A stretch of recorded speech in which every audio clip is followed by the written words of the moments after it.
Okay, so question 1 is a factual recall question. And it asks, apart from measles, which 2 other diseases does the MMR vaccine protect against? And the answer is mumps and rubella. You could have them in either order, but you needed both for that mark. Part B, for this one, you're going to have to work out a percentage, and it's asking you to calculate the percentage of children who caught measles in April 2013 who had not been vaccinated against MMR. So for this question, you've really got to pick out some of the numbers. So let me just highlight those. And to work this out, you would do 504 divided by 630 and then times the answer by 100, which would give you the answer, which is 80%. The key to this next question is the fact that you have to name one advantage to the whole population. And the advantage would be the idea of there being less chance of the disease spreading. And finally, for this page, what does a vaccine contain? Again, this is a factual recall question, and it contains a dead or weakened pathogen. The answer to the next question is the fact that when you are vaccinated, the dead or weakened pathogen stimulates the white blood cells to produce antibodies. Then when you get this disease, or an exposure to this disease, these antibodies are produced rapidly, and these antibodies would kill the pathogen.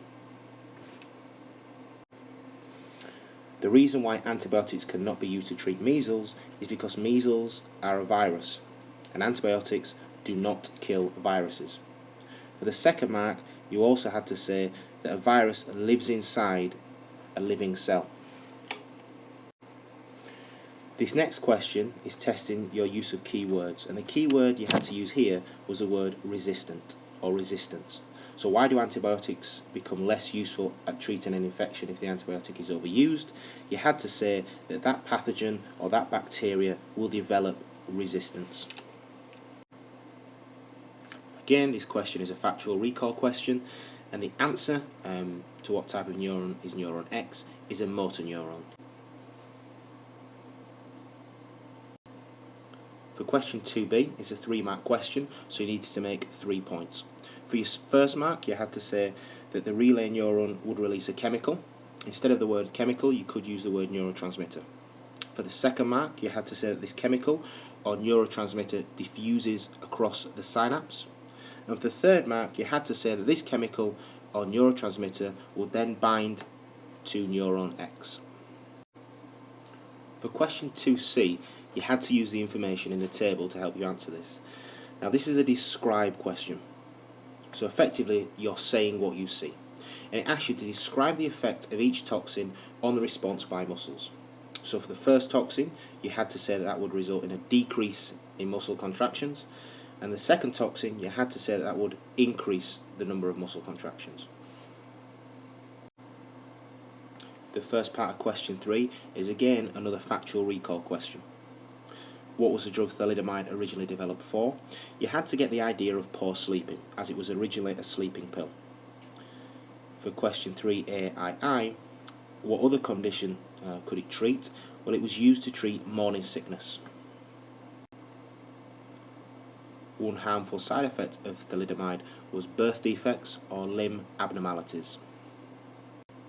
The reason this side effect had not been detected was because the drug had not been tested on pregnant animals or women.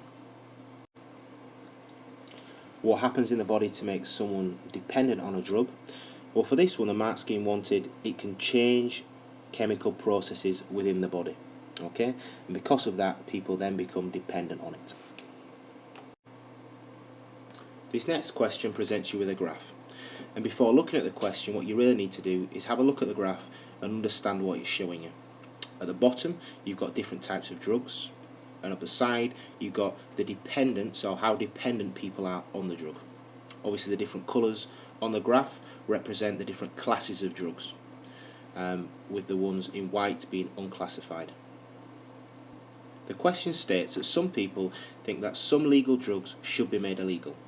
What evidence is there from the graph to support this view? The key part here is it says what evidence is there from the graph. So you absolutely must be using data from the graph to support your answer. And the evidence from the graph is that some people are more dependent on legal drugs than they are on illegal drugs. So as you can see here, nicotine, people are much more dependent on nicotine than they are on, let's say, anabolic steroids or cannabis. So for your first mark, you had to say that there are examples of where people are more dependent on legal drugs than there are on illegal drugs. And then you had to use an example. For example, more people seem to be dependent on nicotine than they are on cannabis. And using that example would get you the second mark. The answer to this next question is you would also want to know how harmful the drug is or if it had any side effects before you started changing the drug's classification. This next question is a long answer question and is worth 6 marks. Again, there's a big clue here in bold that they are going to be looking at your written communication, your spelling, your grammar, your punctuation. So before you start this question, you really need to be putting together a bit of a plan, okay? You could use a little bit of this space on the exam paper to think about how you're going to structure the answer, what's going to come first, second and third, for example. Planning your answer will also ensure that you address the 3 points it asks you to refer to. Planning your answer will also ensure that you address the main points that it's asking you to cover. I would start this answer by first of all describing what diffusion is, as the movement of particles or molecules from an area of high concentration to an area of low concentration, or down the concentration gradient. You then need to go through and name examples of where diffusion is used in animals and plants, and also remember to name the substances that are diffusing. So I'll go through and read out what the mark scheme wanted.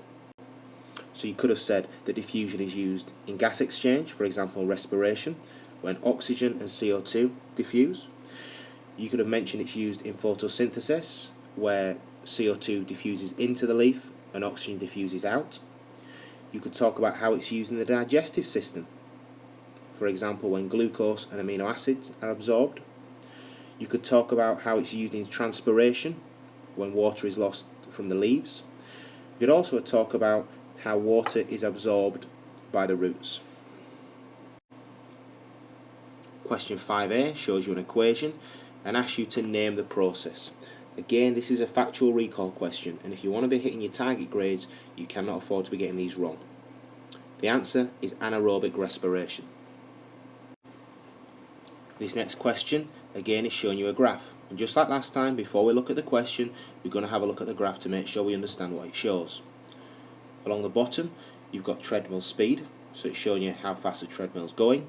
And up the side, you've got the amount of lactic acid being produced. So as you can see, the faster the athlete is running, the more lactic acid is being produced. The question asks you how much more lactic acid was there in the athlete's blood when he ran at 14 kilometers per hour than when he ran at 8 kilometers per hour. Okay, the phrase how much more tells you you're going to have to work out the difference between the number at 14 kilometers per hour and the number at 8 kilometers per hour. You have to go up to the graph and obviously read off the graph. If you go up from 14 and to the line and come across, you'll get a figure of 6.8. If you repeat the same process at 8 kilometers an hour, you'll get a figure at approximately 2.4. Work out the difference between these and your answer is 4.4. This next question asks you why is there more lactic acid made in the muscles when running at 14 kilometers per hour rather than running at 8 kilometers per hour. It's a 3-mark question, so you need to write 3 points. Your first point is that if the person is running faster, they're going to require more energy. Unfortunately, oxygen can't be supplied to the muscles quick enough. That's your second mark. And for your third mark, you had to say if the muscles are not getting enough oxygen, they would then start to carry out anaerobic respiration. And as we saw from the equation earlier in the question, anaerobic respiration produces lactic acid. Question 6a is again a factual recall question, and it asks you to name these 2 glands in the body. Gland A is a pituitary gland, and gland B is the ovary or ovaries. This next question asks you how FSH moves from gland A to gland B. The key to this question is the word hormone. Now from your revision, you should have found out that a hormone is a chemical messenger that's transported in the blood. So the answer to this question is the blood or bloodstream. The answer to this next question is FSH and LH. This next question states, describe how mature eggs are used in IVF treatment so that women may become pregnant. Effectively, all it's wanting you to do is describe the IVF process. It's a 3-mark question, so again we're going to need 3 marks. Your first mark is for stating that the egg would be fertilised. Your second mark is that you would allow this fertilised egg to develop into an embryo. And your third mark comes for stating that this embryo would then be inserted back into the mother's womb or uterus, and then obviously the woman hopefully would give birth to a baby. This next question asks you to suggest one reason why clinics have been set a target to reduce multiple births. Now, multiple births are where a woman would give birth to more than one baby at once. Now, it didn't want an answer to do with anything to do with cost or any economic reason. The reasons it wanted were anything to do with the health of the baby or the health of the mother. So you could have stated that multiple births may cause harm to the mother, embryo, etc. This next question asks you to compare the success rates of the 2 clinics in 2007. Now it presents you with a table of data. What you really need to do is get your head around what the table is showing you. Okay, so for each clinic it shows you the total number of IVF treatments, and it then shows you the success rates, or how many IVF treatments resulted in pregnancy. At first glance it would look like clinic R has a higher success rate because there are 200 IVF treatments resulting in pregnancy.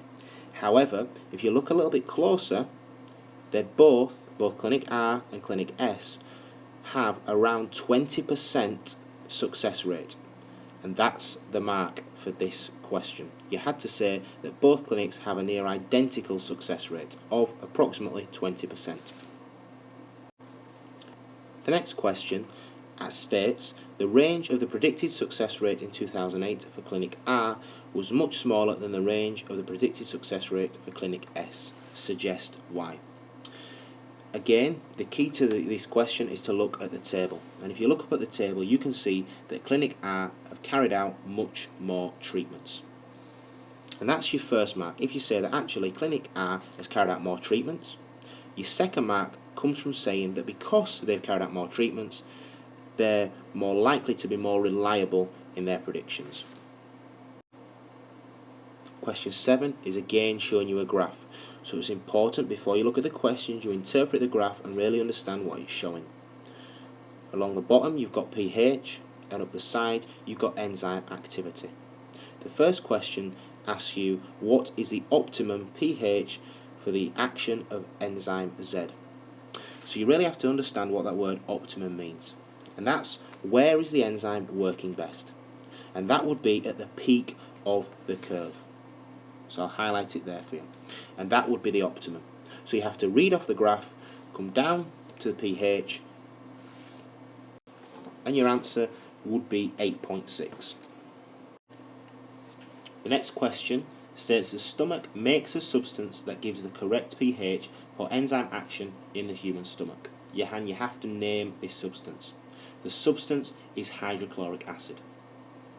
The next question states which enzyme, X, Y or Z, will work best in the human stomach. Well, if you know that the stomach produces hydrochloric acid, you also know that an acid has a very low pH. So you need to go back up to the graph and have a look at which enzyme is working best at a low pH. That is enzyme X. So your answer to this question would be enzyme X.